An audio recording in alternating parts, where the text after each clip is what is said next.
조선의 20대 국왕인 경종은 사극을 비롯한 여러 미디어에서 흔히 유약하고 삐쩍 마른 모습으로 등장하고는 합니다. 그것도 그럴 것이 젊을 때부터 병약했던 경종은 슬아이 자식조차 두지 못한 채 35세의 나이로 세상을 떠나고 말았기 때문인데요. 그러나 세간의 인식과는 정반대로 경종은 매우 뚱뚱한 비만 체형이었죠. 승정원 일기를 비롯한 여러 기록들에서는 경종에 대해 비만태조, 성체 비만이라고 말합니다. 기골이 장대한 무인이었던 태조 이성계, 그의 피를 이어받은 조선 왕실은 대체적으로 덩치가 컸는데요. 소화비만을 앓았던 경종은 더더욱 살이 찌기 쉬운 체질이었을 것이며 극심하게 찐 살은 그의 건강에 중대한 영향을 미치게 되죠. 엎친 데 덮친 격으로 경종은 생애 내내 엄청난 스트레스를 받았습니다. 어머니인 장희빈이 죽는 모습을 어린 나이에 직접 목격했으며 그런 경종이 연산군처럼 피바람이 부는 복수를 할까 두려웠던 신하들은 끊임없이 그를 압박했는데요. 심지어 아버지인 숙종마저 장희빈의 아들이라는 이유로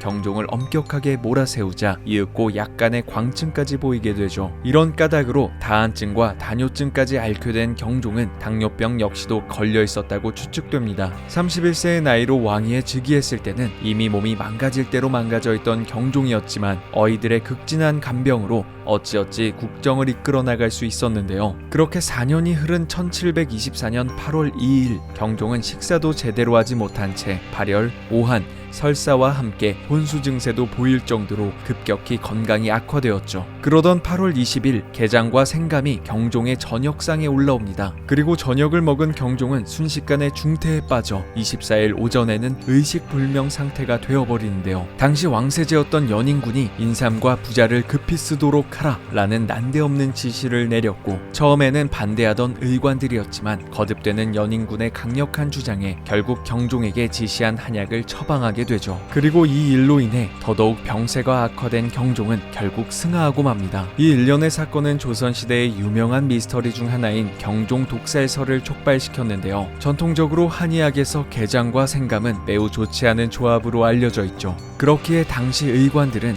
이런 음식들이 경종의 식탁에 올라갔다는 사실에 경악할 수밖에 없었고 급하게 증상을 완화시킬 수 있는 각종 한약들을 처방했었습니다. 그런 상황에 경종이 승하할 경우 왕위에 앉게 되는 연인군, 즉 영조가 의관들의 만류에도 불구하고 처방한 한약이 경종의 사망에 결정적인 역할을 하고 만 것인데요. 당시 영조가 경종을 암살할 이유는 충분했습니다. 연인군을 지지한 노론의 압박에 버티지 못하며 그를 세제로 책봉했던 경종이었지만 이에 분노한 경종이 신임 사화를 통해 노론을 대숙청한 상태였기에 연인군은 더 이상 기댈 구석이 없는 상태였는데요. 게다가 전례에 비추어 볼 때 세제였던 연인군은 경종이 후사를 모을 경우 숙청을 당하는 것이 당연한 수순이었죠. 다행히 경종이 적극적으로 연인군을 보호해준 덕분에 목숨을 부지할 수 있었지만 경종이 마음을 바꾼다면 언제든지 숙청당할 수 있는 위기에 놓여 있었습니다. 궁지에 몰린 것이나 다름없는 연인군이 경종을 암살한다는 극단적인 행동을 취한다는 것은 꽤나 설득력이 높은데요. 여기에 경종에게 생감과 게장을 올리라고 지시한 것이 연인군이었다는 기록이 단순한 야사가 아닌 증빙할 수 있는 사실로서 남아있죠. 실록에는 게장과 생감이 식단으로 등장하자 궁중 의원들이 의문을 표했다는 것이 기록되어 있습니다. 그도 그럴 것이 항상 건강이 좋지 않았던 경종의 식단은 의관들에게 있어 그 무엇보다 중요했는데요. 그런데 어떤 이유에선지 게장과 생감은 그대로 경종의 식탁에 올라갔죠. 또한 이렇게 왕이 사망할 경우 의관과 어위는 잠시 파직을 당하는 것으로서 책임을 지는 것이 통상적인 의례였습니다. 하지만 경종의 경우에는 그 누구도 책임을 물지 않았는데요. 이것은 즉 감히 책임을 논하는 것조차 불가능한 무소불위의 존재,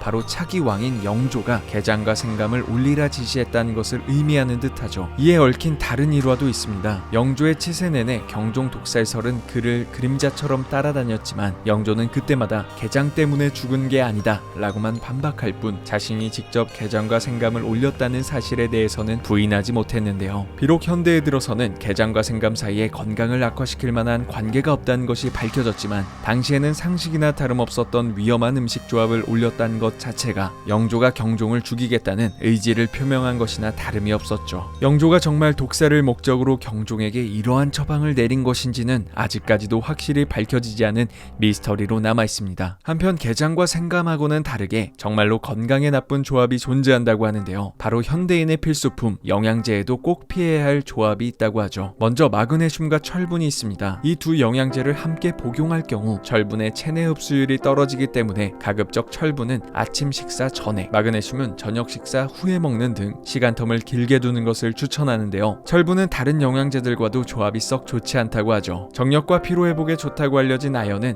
철분과 함께 복용 시 서로의 흡수를 저해하는 성질이 있어 함께 먹을 경우 효과를 보기 힘듭니다. 또 칼슘과 철분은 체내를 통해 흡수되는 경로가 동일하기 때문에 가능한 시간텀을 두고 복용해야만 하는데요. 건강에 악영향을 미칠 수 있는 위험한 조합도 존재합니다. 오메가3와 아스피린은 모두 피를 묽게 만드는 성질을 가지고 있기 때문에 이 둘을 함께 복용할 경우 지혈에 문제가 생겨 유사시 정말 큰일이 날 수도 있습니다. 또 종합 비타민제와 비타민C를 함께 복용할 경우 비타민C를 너무 과하게 섭취하게 될 수 있어 오히려 부작용이 발생할 수도 있다는데요. 이 밖에도 서로의 효능을 떨어뜨리거나 부작용을 유발할 수 있는 영양제 조합들이 존재하기 때문에 무조건 많이 먹으면 몸에 좋을 것이라는 생각은 절대 금물이죠. 당시 경종을 승하하게 했다는 인삼과 부자 역시 조합을 잘 짠다면 건강에 큰 도움이 될 수 있는 약재라는 것을 생각하면 우리의 올바른 선택이 그 무엇보다 중요하다고 할 수 있겠습니다. 이번 영상이 도움이 되셨다면 구독과 좋아요 눌러주세요. 이상 장생TV였습니다.